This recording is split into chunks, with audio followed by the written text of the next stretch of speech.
Premier à la 15e journée du championnat, il reste, on peut dire, 9 journées. Vous jouez le maintien ou vous jouez le titre? Je le dis très fort, on joue le maintien. Non. Parce qu'être premier, c'est toujours jouer le maintien. Guirou disait, Auxerre joue le maintien, même quand tu es premier ou deuxième. Le maintien, c'est ne pas descendre. Maintenant, prenons les matchs un après les autres.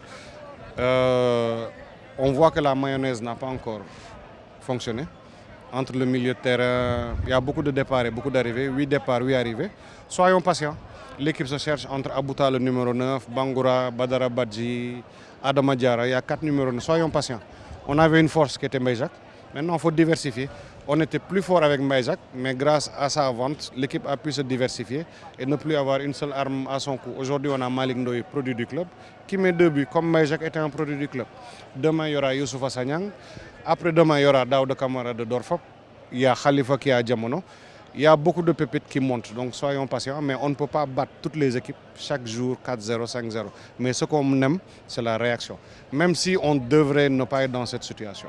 Quel bilan faites-vous de ces 15 premières journées? Parce que phase à Bon, moi j'ai un chaud tempérament, c'est pour ça que j'essaie de me calmer. On a perdu beaucoup de points sur la phase aller. Des matchs théoriquement faciles. Sonacos, Stade de Mbour, qu'on a laissé, même Dakar Sacré-Cœur. Mais bon, il faut rattraper. Aujourd'hui, il faut être dans le peloton de tête. Premier, deuxième, troisième, quatrième. Et sur les 5 dernières journées, c'est là où on accélère. Là, on a renforcé le milieu par un excellent joueur, Matar Sissé, que moi-même je suis allé chercher en Gambie. Et il va stabiliser le milieu de terrain. Il est en forme, il joue. Maintenant, il faudra que, comme on dit, quand un arbre grandit, les feuilles mortes tombent. Et c'est à chacun de défendre sa place. Chacun de défendre sa place. Si nous avons essayé de gagner match, c'est nous seuls FC, ces 5 dernières sorties sur ce d'orgueil, il a gagné l'équipe. C'est de bonne guerre parce que l'équipe a une profondeur de banc. Mais sur ce d'orgueil, il a gagné l'équipe. Bon, ça passe de temps en temps, mais je pense qu'il faut départ là. Il faut arrêter ça. Il faut avoir les bons départs et se mettre à l'abri très tôt. Parce que ça va arriver que ça ne vienne pas. Mais ça montre la diversité. La dernière fois, Traoré, le Malien, a marqué, Kunta a marqué. Aujourd'hui, Benya a marqué. Bangoura, le Guinéen, revient. Adam revient. Donc l'attaque est beaucoup plus puissante. Elle ne dépend plus d'un seul joueur qui était Mbaye, que je salue au passage, avec qui j'ai discuté hier soir. Alors, on a vu aussi l'équipe de Teungueth FC. Vous proposez sur Twitter, nous jouons sur Corgi Goudi. Nous avons lan moo la poussé ba nga wax loolu ak yan garantie ngay wax ne ligue bi war na si mën a compter. yow Teungueth nga dëkk. ñaata match nawetaan ñu am fi.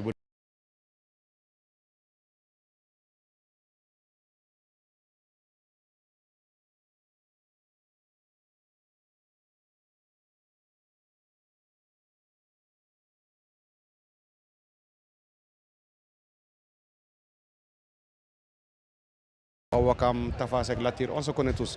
Mais jouer en nocturne, c'est quelque chose qu'on devrait expérimenter au lieu d'insister sur le 16h30. Même actuellement, on peut jouer à 17h. Parce que tamit nit ñi dañuy añ tok seen kër dañuy sonn 16h30 mbokku jóobee ni ñu ngi xool lu ñuy ndogoo dawaat ils vont pas venir. Et le football sénégalais a besoin de rentrées d'argent. Les seules rentrées d'argent, c'est les spectateurs. En parlant d'entrée d'argent, vos relations, nous terminons, vos relations avec les autorités municipales, par exemple la mairie et la société, est-ce que Teungueth FC sent l'apport de l'administration de Rufisque? Non, l'administration municipale, il y a un respect entre nous. Mais depuis qu'ils se sont installés, il n'y a pas un seul franc. Peut-être sur la Coupe de la Ligue, où ils ont remis un chèque de 5 millions que j'ai remis aux supporters. On n'a pas touché. On a permis aux supporters de s'équiper de tout ça. Mais quand on voit Wakam qui touche 60 à 70 millions, Pékin 100 millions, il faut qu'ils sachent que ça ne va pas dans la poche des présidents. Il faut qu'ils sachent qu'on a 120 personnes salariées. La masse salariale est de 13 millions. Quand il fait 100 millions, il achète du riz, du tout, c'est de la TVA. Donc c'est de l'emploi peut-être décentralisé. Tout ça, c'est des jeunes. Vous voyez les stagiaires, ils sont tous payés. La billetterie, on paye tout. L'emploi direct et indirect. Voilà, vous gagnez le championnat, vous avez 20 millions. Quand on a gagné le championnat, on attend toujours nos fonds. Donc on est obligé de vendre des joueurs entre 80 et 100 millions. Mais quand vous mettez 200 millions, pendant 10 ans, c'est 2 milliards. Vous vendez un joueur de 100 millions. Moi, mon téléphone explose. Président, je veux bien donner Wally.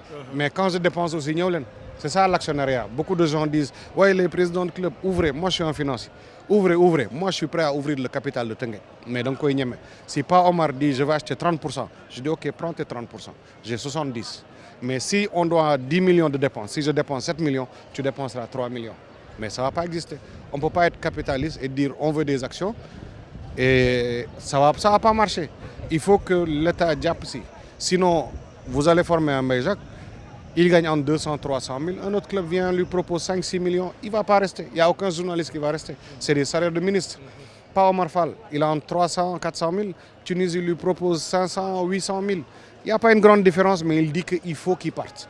Mais il faut le laisser partir. Et d'autres vont venir, Merci beaucoup. Voilà. Merci.